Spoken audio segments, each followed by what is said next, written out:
Professor Miller, and I am back with another lecture slideshow, this one on the curious case of Benjamin Button. So this is one of those lecture videos where I have a PowerPoint slideshow on, so use your mouse on the screen you're looking at with my image to make it so that you can see the slideshow, and my face is either in the lower left or I guess lower right corner, or not there at all, whichever you prefer. That way you can see the slideshow while I'm talking to you. Okay, and a couple things before I get started. There is a short written response of this paper due, so you'll want to pay close attention to this video. One of the questions that I ask you in the short response relates to the content of this lecture, so you'll want to watch closely and carefully and use what you learn here in your written response.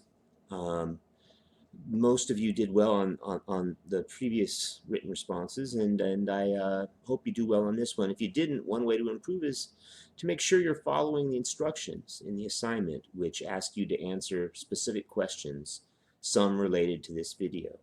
So doing that will help ensure you do as well as you can.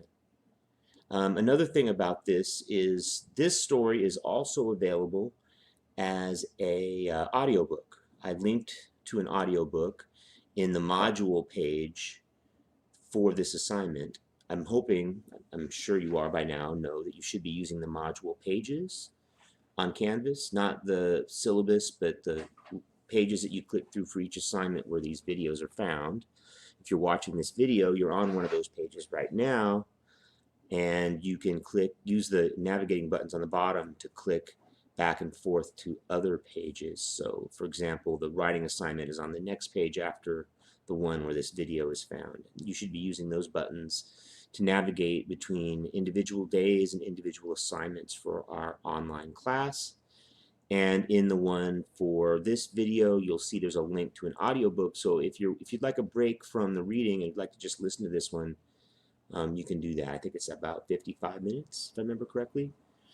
All right. So on to my lecture. This is a short story by F. Scott Fitzgerald. F. Scott Fitzgerald, who hopefully you have heard of. Maybe you read The Great Gatsby before in high school possibly. If not, know that he is one of our most important American writers. He was born in 1896 and he lived until 1940.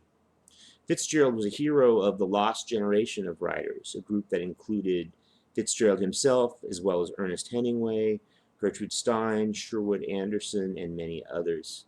They became popular during the 1920s. Like Washington Irving, the first short story author we read in this class, and author of Rip Van Winkle, Fitzgerald was a popular author and a bestseller during his time. Also like Irving, he was celebrated both by ordinary people and by critics, and he became famous internationally for his stories. Fitzgerald married the daughter of a wealthy Southern family named Zelda. She was the daughter of a judge, a pillar in their community, that were scandalized by their daughter marrying this young, dashing, debonair, but rather footloose and fancy-free and not terribly wealthy young man, F. Scott. Zelda and F. Scott experienced a tumultuous marriage and relationship exacerbated by her mental illness. They got into scandalous trouble, had all kinds of drunken scandals and escapades, which were reported obsessively by the news media of its day. Television wasn't around, Facebook and internet media wasn't around, but newspapers and magazines covered their scandals and made them into the 1920s equivalent of reality television stars, in that they were on people's lips even if people weren't familiar with the work they did. They were sort of famous for being famous, in addition to later becoming, in Fitzgerald's case, later becoming famous as a great writer. F. Scott Fitzgerald. So again, he was, as I suggested by that previous comment, he was a bit of a wayward partier. He was a socialite and an excessive drinker, and he followed the bohemian partying ways of 1920s youth and wrote about them to people who didn't really know that their children, in many cases, were out doing these things, making out in cars, a new invention after school, trying cigarettes. The women were wearing shorter and shorter skirts. Um, this was a time of social liberal views, increasingly liberal views, and permissive behavior by young people. It was the time of the first youth rebellion in America. Not unlike the 1960s and the hippies, the 1920s and the flappers, were young people looking to have a good time and to disrupt and change the ways of their elders. F. Scott Fitzgerald, and to a lesser extent his wife Zelda, became heroes to that generation of young people, and his writing exposed that generation of young people to a scandalized older audience, helping to instigate the decade we now call the Roaring Twenties. His wife, Zelda, became more and more erratic, consumed more and more alcohol, and became more and more dangerous to herself and others, mostly due to her schizophrenia. Fitzgerald spent a lot of his time in Paris and became part of an expatriate community there. Expatriate just means an American who lives abroad. And as an expatriate, he kind of initiated a kind of artistic cross influence between French writing and American writing. He helped bring those two cultures together. And his writing sometimes is set in Paris and reflects the glamorous attitude towards the French that many Americans had at the time. He became famous for his first book, This Side of Paradise, but his greatest book, and the one that is by far the most widely read today, is The Great Gatsby, a book about Prohibition-era gangster and rum runner who's also a romantic and is trying to win the heart of a wealthy and rather morally free, morally rudderless young woman, Daisy. Fitzgerald died young. He lived a shorter life than he would have due to his extreme alcoholism. He died of a heart attack at the age of 44. The Curious Case of Benjamin Button. This story was first published in 1922 and was later collected in a book called Tales of the Jazz Age. The story is set in late 19th and early 20th century Boston. Not real Boston, but a kind of fantastical analog of Boston. It's a fantasia, it's a fantasy story, and its details make clear to audiences immediately that this couldn't happen in real life. The story exists in a world that resembles our own, but is a little bit off. The plot is about a man who ages backwards, but the meaning is deeper. The meaning concerns how people age and deal with aging. That's what you'll be writing about in your short paper. It's the fantastical aspects of the story are strongly suggested by the exaggerated ways that people talk and deal with the magical event of Benjamin Button aging backwards, being born an old man, dying a child. These exaggerated ways of talking, along with the impossibility of someone aging backwards, makes the fantasy clear and precludes, that is, prevents beforehand people questioning its realism. Only a boring, pedantic person would waste time questioning the realism of a story that's clearly a fantasy in the first place. More on The Curious Case of Benjamin Button. This story is in the entertaining, magical vein or tradition of Rip Van Winkle. It's mostly whimsical and comical, like Rip, but like that story, this one too has a deeper message. The story also resembles Rip Van Winkle in that it's about magical aging.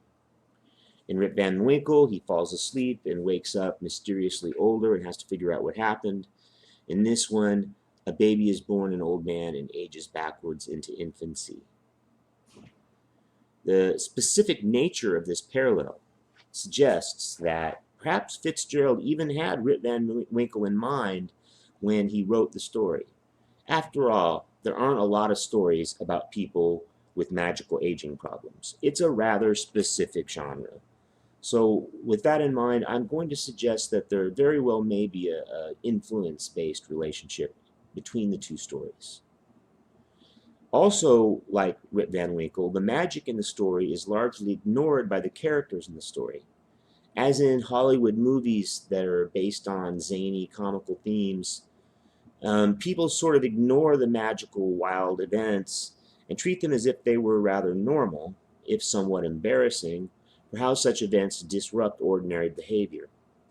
The people in such stories lack the imagination to recognize the importance of magic, and comically, at least for this reader, for me, these people in the story can only comprehend magic as sort of embarrassing.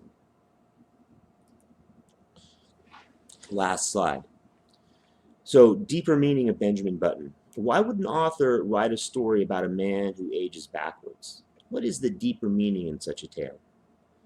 Well, as a comedy, this is a story that focuses on social rather than personal meaning. Tragedies, it's been said since the time of the ancient Greeks, tragedies distill the relationship between an individual and its world, his world or her world.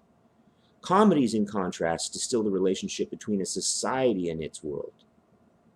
Comedies are about groups of people, tragedies are about individual people. If this historical truism is actually true, then we should look at this story as a social commentary. So, what kind of social meaning could Fitzgerald have in mind? Well, to understand or begin to understand what this might be, we have to think about when the story was written, the Roaring Twenties, a time when American society came to worship youth. This story sort of, I'm going to use a large word here, but it's, I think, the right word. This story deconstructs assumptions about aging by reversing the usual way that things work. This deconstruction of presumably natural and unchangeable things is one of the functions of magic. By showing normal things as magical and magical things as normal, stories reveal hidden aspects of things that we take for granted in our lives. Oops, I guess there is one more slide. It wasn't the last one. Benjamin Button, Then and Now. So this theme that I was beginning to talk about age and aging, was particularly important to the Roaring Twenties. This was the first age in this country, the first era in the United States that venerated and worshipped youth and judged and criticized the old. The story shows us that the things we assume should be associated with being old or being young are often just conventions, nothing more. They don't have to be based on an essential basis. They don't necessarily have a rational meaning. In many cases, the things that we associate with youth and age are just things we do because we've been doing them that way for so long. The story shows us that if things were a little different, then people would act a lot different. The story made a comeback recently, perhaps because our culture is again entering or has entered another moment of youth worship and reconsideration of age. I've heard more and more people talk about age as a social construct, something that's created, not taken for granted. We have a wider than ever variety of ages in our social media heroes, even in our politicians. So, in this age of age deconstruction, a story like Benjamin Button makes sense to take a fresh look at. And that might be a way you write about it in your forum response, trying to bring it up to date and ask whether or not it's relevant for us today. The story was later adapted into a 2008 movie of the same name, starring Brad Pitt and Cate Blanchett, and later into a recent stage musical that was just produced. This comeback that Benjamin Button's enjoyed surely must have some meaning or basis in our society. So I'd love to hear what you think about that in your written responses. What do you think of this story? Why would an author like Fitzgerald write a story about someone who ages backwards? And what does this story still mean for us, and how does it still speak to us today? I'll leave you with that, and I'll let you go, and I look forward to seeing you again for my next lecture video, which will be on a novel, a very different novel than The Wizard of Oz. This one is called Grendel. You'll be reading it soon, and I look forward to seeing you then when I'll introduce you to the book and its author. All right, bye-bye.